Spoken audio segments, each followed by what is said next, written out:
পাকিস্তানের থেকে নেদারল্যান্ড কিন্তু অনেক ভালো খেলেছে বলতেই হয়।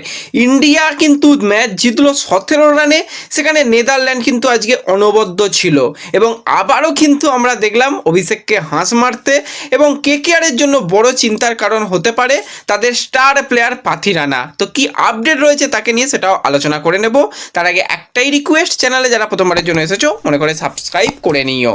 তো ইন্ডিয়া প্রথমে ব্যাট করে এবং যেই প্লেয়ারের দিকে নজর ছিল সেটা হচ্ছে অভিষেক শর্মা, কারণ অভিষেকের একদমই ব্যাট চলছে না। পরপর 3টে ম্যাচে কিন্তু সে 0 রানে আউট হলো। তো এই 0 রানে আউট হওয়াটা কিন্তু যথেষ্ট চাপের ব্যাপার। সুপার 8-এ যদি এই রকমভাবে খেলতে থাকে তাহলে কিন্তু ইন্ডিয়া চাপে পড়বে। তো অবশ্যই সেই জায়গায় অভিষেক শর্মাকে পরের ম্যাচ থেকেই কিন্তু কামব্যাক করতে হবে। আর অভিষেক লাস্ট কবে এই রকম ফর্ম নিয়ে যাচ্ছিল জানি না। অভিষেকের উপর একটুখানি হলেও এই যে টি20 ওয়ার্ল্ড কাপটা খারাপ যাচ্ছে বলতে হয়। প্রথমে শারীরিক অসুস্থতা, তারপর কিন্তু এই রকম ব্যাটিংয়ের অবস্থা।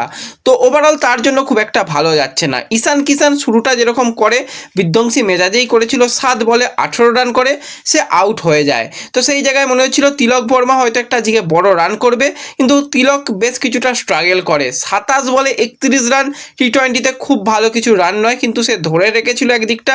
অপরদিকে সূর্যকুমার মারার জায়গায় সেও ভাই ওই টুকে টুকে খেলছিল, 28 বলে 34 রান করে আউট হয়ে যায়। তো এই জায়গাতেই কিন্তু আজকে একদম ফিনিশারের মতন খেলেছে শিবম দুবে। শেষ পর্যন্ত 212 স্ট্রাইক রেটে 31 বলে কিন্তু 66 রানের একটা ঝোড়ো ইনিংস খেলে। হার্দিক পান্ডিয়ার কাছ থেকেও কিন্তু আমরা 21 বলে 30 রান দেখতে পাই, এবং শেষে রিঙ্কু সিং নেবে একটা 6 মারে, সেখানে কিন্তু 3 বলে 6 রান করে। তো ইন্ডিয়া টিম কিন্তু 193 রানে চলে গিয়েছিল, একটা সময় মনে হচ্ছিল 200 পার হয়ে যেতে পারে, কিন্তু একটা ভালো রান 193 রান এই রকম মাঠে।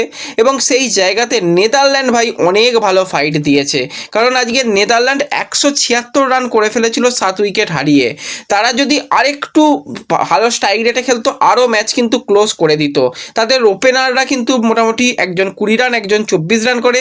মিডিল অর্ডারের প্লেয়াররাও কিন্তু একজন 33, একজন 23 করে, কিন্তু পরপর উইকেট চলে যায়। সেই জায়গায় কিন্তু বরুণ চক্রবর্তী পুরো ইন্ডিয়াকে খেলায় ফেরায়। হ্যাঁ, ইন্ডিয়া খেলার বাইরে কখনোই যায়নি, সেখানে বরুণ চক্রবর্তী 3টে উইকেট নেয়। শিবম দুবে তো লাস্ট ওভারে পরপর তার বলে ক্যাচ উঠছিল, সেখানে যাই হোক একটা ক্যাচ হয়, তার আগেও একটা উইকেট নেয়। শিবম দুবেও 2টো উইকেট পেয়েছে, জসপ্রীত বুমরা উইকেট পেয়েছে। তো ওভারঅল ইন্ডিয়া কিন্তু 17 রানে হাসতে হাসতে আজকের ম্যাচ জিতে গেল। আর পাকিস্তান ভাই কি করেছিল, 61 রানে ম্যাচ হেরেছিল, সেখানে নেদারল্যান্ড তো ইন্ডিয়ার বিরুদ্ধে 17 রানে হেরেছে। তো এটা কিন্তু নেদারল্যান্ডের জন্য একটা বিরাট বড় পাওনা, সেটা বলতেই হয়। তো ওভারঅল আজকের ম্যাচ কীরকম লেগেছে অবশ্যই কমেন্টে জানিও। শিবম দুবের ব্যাটিং কীরকম লেগেছে, ইন্ডিয়া টিমের বোলিং কীরকম লেগেছে, এখনও বেশ কিছু প্রশ্নের জায়গা রইল সুপার 8-এর জায়গায়, তো সেগুলো কিন্তু ঠিকঠাক করে নিতে হবে। কিন্তু কেকেআরের জন্য কিন্তু সময়টা মোটেই ভালো যাচ্ছে না। আমরা কেকেআরের যেই দুজন বিদেশি ফাস্ট বোলারকে আশা করছিলাম তারা ভাই আইপিএল চ্যাম্পিয়ন কেকেআরকে করার জন্য অন্যতম দাবিদার থাকবে, সেটা হচ্ছে অবশ্যই মুস্তাফিজুর, যাকে কিন্তু আইপিএল থেকে বাদ দেওয়া হয়েছে, সে তো নেই। তো এই জায়গাতে পাথি রানা কিন্তু তার লাস্ট যে ম্যাচটা হচ্ছিল টি20 ওয়ার্ল্ড কাপে, সেখানে কিন্তু মাত্র 4টে বল খেলেই করেই সে ইনজিওর্ড হয়ে যায়, এবং তাকে পরবর্তী সময় আর মাঠে নামানো যায়নি। আজকে মেডিকেল টেস্টের রিপোর্ট এসেছে তার কিন্তু হ্যামস্ট্রিং ইনজুরি হয়েছে।